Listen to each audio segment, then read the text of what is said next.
Catatan gila Sintayong bikin pengamat sepak bola ini kagum. Marcelino sebut netizen Indonesia bikin malu. Skenario timnas Indonesia lolos ke 16 besar Asian Games. Jadi jangan skip videonya dan simak berita selengkapnya.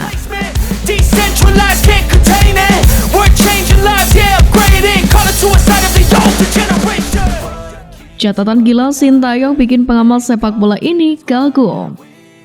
Tangan dingin Sintayong berhasil membawa timnas Indonesia melaju di peringkat FIFA. Prestasi tersebut semakin membuktikan bahwa kerja keras pelatih asal Korea Selatan itu sedikit demi sedikit mulai membuahkan hasil.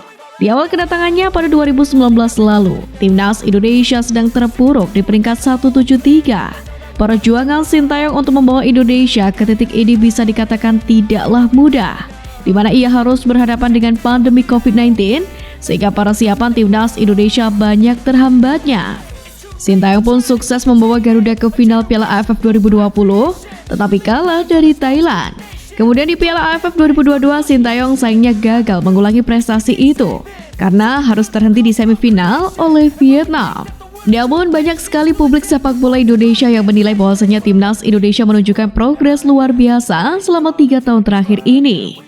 Puncaknya adalah timnas Indonesia lolos ke putaran final Piala Asia 2023 melalui jalur kualifikasi.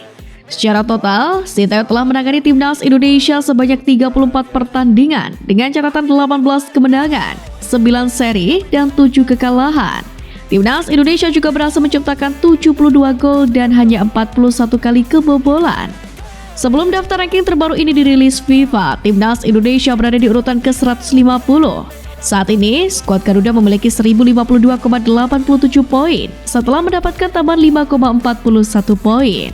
Penambahan poin ini merupakan buah dari kemenangan timnas Indonesia melawan Turkmenistan dengan skor 2-0 pada FIFA Matchday 2023. Pada laga yang berlangsung di Stadion Gelora Bung Tomo, Surabaya pada Jumat 8 September kemarin, gol kemenangan timnas Indonesia dihasilkan oleh Dendi Sulistiawan dan Egy Maulana Fikri. Berkat hasil ini, Indonesia menggeser Botswana yang sebelumnya berada di urutan ke-147. Botswana saat ini berada di urutan 149 karena dapat pengurangan poin sebesar 3,62. Sementara itu, pengamat sepak bola Bung Ropan pun turut mengomentari terkait naiknya peringkat timnas Indonesia saat ini. Bahkan, Bung Ropan menyebutkan jika kenaikan peringkat timnas Indonesia itu mengancam Malaysia. Peringkat 147 ini bisa naik terus dan bisa mengancam Malaysia, makanya Malaysia ketar-ketir juga. Kita masih memiliki 2 laga lagi yang memungkinkan mendapatkan poin cukup gede. Kita bisa masuk ke 141, 140 jika kita mengalahkan Brunei Darussalam, tegasnya. Marcelino sebut netizen Indonesia bikin malu. Pemain timnas Indonesia Marcelino Ferdinand geram terhadap netizen yang hujat klubnya KMSK Denze.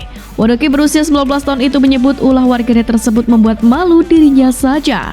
Sebelumnya Marcel sempat tampil dalam 4 pertandingan di akhir musim 2022-2023 bersama KMSK Denze, yakni dengan mencetak 1 buah gol. Gelandangan dalam Sintayong ini pun juga tampil apik di pramusim 2023-2024 ini. Sebagaimana diketahui, KMSK Denze akan melawan Zulte Waregem dalam lanjutan kompetisi kasta kedua Liga Belgia. Namun ternyata tidak ada nama Marcelino dalam daftar skuad asuhan pelatih Marco Chin ini. Kondisi tersebut pun membuat netizen sontak menghujat unggahan Instagram klub Marcelino itu. Pasalnya selama musim 2023-2024, gelandang serang timnas Indonesia itu belum diberi kesempatan bermain oleh Marco Chin. Mengetahui hujatan kepada KMSK Denze di atas, Marcelino pun merasa geram terhadap netizen. Wonderkid 19 tahun itu pun mengatakan bahwa sikap sebagai netizen itu membuat dirinya merasa malu. Padahal ia sendiri tengah menikmati prosesnya agar bisa masuk ke skuad utama. Bikin malu ya, pemainnya aja lagi berproses enak-enak aja, ini netizen heboh. Gubo 7 tahun di Eropa dipikir gampang kali ya. Hidup itu indah bro, santai nikmati proses.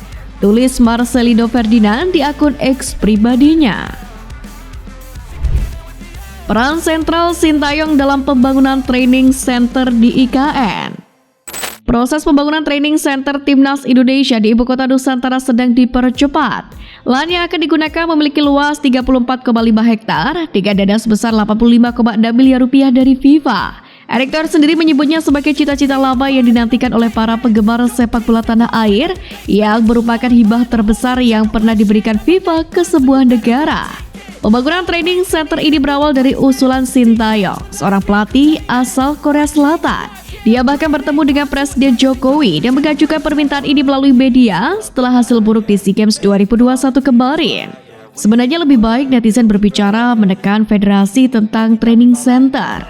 Jadi bicara ke PSSI sehingga PSSI mewujudkan training center. Dengan adanya training center bisa mengembangkan sistem sepak bola Indonesia. Jadi bisa mengembangkan sepak bola Indonesia dan akan lebih cerah masa depan sepak bola Indonesia, kata Shin Tae-yong. Dalam permintaannya, Shin Tae-yong juga mengingatkan bahwa pemain timnas Korea Selatan seperti Song Heung-min dapat melatih diri mereka sendiri sebelum latihan. Sesuatu yang sudah dilakukan oleh timnas Indonesia yang tidak memiliki lapangan pribadi. Sementara dengan adanya training center ini, diharapkan pemain timnas Indonesia bisa lebih berkembang dalam latihan pribadi mereka. Skenario timnas Indonesia lolos ke 16 besar Asian Games. Timnas Indonesia U24 gagal mendapatkan tiket ke babak 16 besar Asian Games dengan cepat setelah kalah dari China Taipei pada Kamis sore kemarin. Pada laga pertama kontra Kyrgyzstan, skuad Garuda Muda berhasil menang 2-0.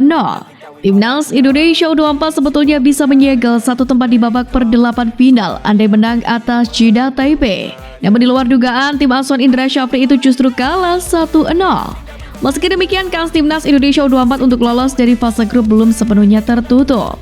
Sebab masih ada satu laga terakhir melawan Korea Utara pada Minggu 24 September besok. Lantas apakah skuad Garuda Muda harus menang atas Korea Utara untuk lolos? Ternyata tidak juga. Jika bisa mengalahkan Korea Utara, Timnas Indonesia U24 akan lolos ke babak 16 besar. Kalau menang dengan selisih lebih minimal 2 gol, maka skuad Garuda Muda bisa menjadi juara grup F. Namun seandainya hanya menang 1-0 atau dengan selisih 1 gol, maka Timnas Indonesia U24 hanya akan menjadi runner-up. Ini dikarenakan selisih gol skuad Garuda Muda saat ini adalah +1, sedangkan Korea Utara +3. Jika laga ini berakhir imbang, maka Timnas Indonesia U24 masih lolos dengan status runner-up grup di bawah Korea Utara.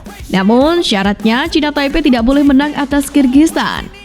China Taipei sendiri saat ini ada di peringkat ketiga klasemen sementara grup F dengan menggembal 3 poin. Jika menang atas Kyrgyzstan sedangkan laga Indonesia versus Korea Utara berakhir imbang, maka China Taipei akan jadi runner-up. Timnas Indonesia U24 yang berkoleksi 4 poin akan turun ke posisi ketiga. Namun skuad Garuda Muda masih bisa lolos sebagai satu dari 4 tim peringkat ketiga terbaik. Namun seandainya Timnas Indonesia U24 harus mengakui keunggulan Korea Utara, maka Rizky Ridho CS akan finish di posisi ketiga. Alhasil peluang lolos akan tergantung dalam klasemen tim peringkat ketiga terbaik.